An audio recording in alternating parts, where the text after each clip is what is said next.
السلام عليكم، ازيكم يا حبايبي؟ عاملين ايه؟ النهارده ان شاء الله هنسمي بسم الله الرحمن الرحيم ونصلي على الرسول ونبدا حلقتنا. النهارده ان شاء الله هنعمل لحمه مع محشي. طيب هنبدا اللحمه معانا ازاي؟ اول حاجه اللحمه دي مغسوله، بصل معانا، طماطميه، ورق لورا معانا، حبهان، وفي مستكه. طيب البهارات بتاعتها ايه؟ البهارات فلفل اسمر، ومعانا بهارات لحمه. في حله فيها ميه بتغلي، هنحط فيها ايه؟ هنسقط فيها البصله، ومعانا التوابل بتاعتها زي ما قلت، حبهان، ورق لورا، ومستكه. بس كده هنستنى دقيقه، وبعد كده هننزل باللحمه. هنسقط بسم الله الرحمن الرحيم.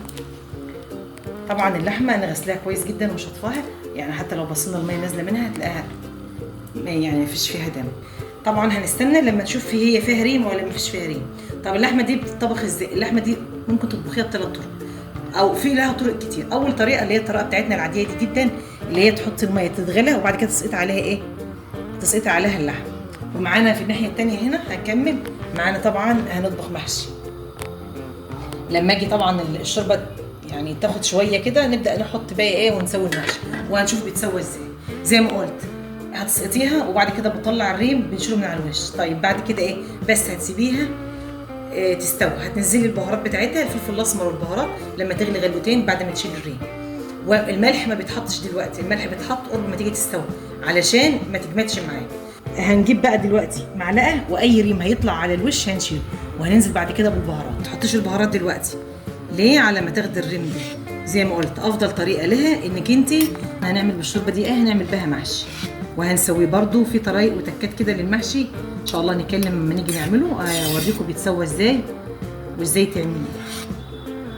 هي اللحمه يعني هي ان شاء الله هتكون صغيره، لان انا جايباها وعارفه ان هي صغيره كده. هي مفيش فيها ريم. هننزل بايه؟ بالبهارات بتاعتها. معلقه مش صغيرين، معلقه صغيره بهارات لحمه وفلفل اسمر، بس مش هننزل اكتر من كده. طيب الملح زي ما قلت يا جماعه، الملح ما بينزلش. طب هي الشوربه بتاعتها كده غماء، لا هتتفرجوا عليها لما نيجي نشرب، ولا فيها اي حاجه ولا فيها الهواء. هنغطي عليها ونسيبها تستوي، وارجع لكم واحنا بنسوي المحشي. انتظرونا. دلوقتي هنحط ايه؟ هنحط الملح. الملح قد ايه؟ طبعا انا عارفه مقداري، انت هتحطي وتدوقي بقى الشوربه بتاعتك تشوفيها محتاجه ولا مش محتاجه. ليه بقى؟ لان انا هي خلاص هي اللحمه داخله على السوا. تمام. هنسقي المحشي بتاعنا. طيب هنتفرج كده هنشوف هنعمل ايه. الناس بقى حبايبي والعرايس والجداد والبنات الصغيرين هنسقيه ونسويه. طيب الحله دي تقعد قد ايه تسويه المحشي؟ من اول ما ابدأي ساعه، يعني مثلا ساعه لحد ما يغلي والميه بتاعته تتشرب. بعد كده هتهدي عليه وتسيبيه بقى على حسب حجم الحله. لو الحله بتاعتك كبيره اكيد هتسيبيه يستوى براحته. احنا هنحط الشوربه. طيب هنحط قد ايه؟ لو انت مش بتعرفي تعايري المحشي بتاعك، احنا مثلا بنعرف وخايفه منه وعايزاه يطلع مظبوط، عايره بالطبسيه. يعني ايه بالطبسيه؟ يعني طبسيتين رز حط قصادهم 2 شوربه، بس هيطلع معاك 10 على 10، ولا تحتاري ولا توجعي دماغك لو انت ما بتعرفيش تعايريه. طيب انا عايزه